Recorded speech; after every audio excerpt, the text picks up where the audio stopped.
Hello sa itong mga palangga. It's another day. It's another grind with Manang Biday. Mo ni palangga ako ang i-share sa inyo karon no. Bago ta mag gala-gala, bago ta mag grind mga palangga kining ato ang lamian nga inununan nga kanang mao na lang ni actually salini nako kagahapon.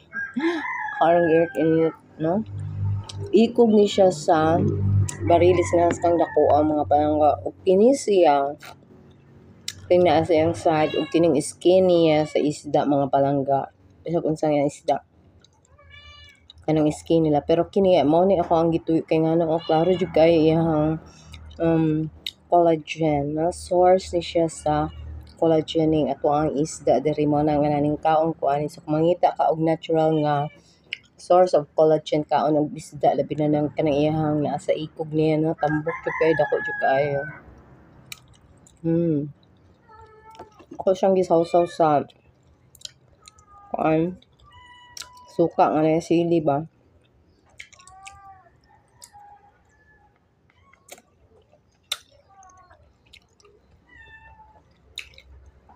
No, itong source of natural good kaayo nga collagen. Kaya lang mga palangga, thanks for watching. Manang Biday!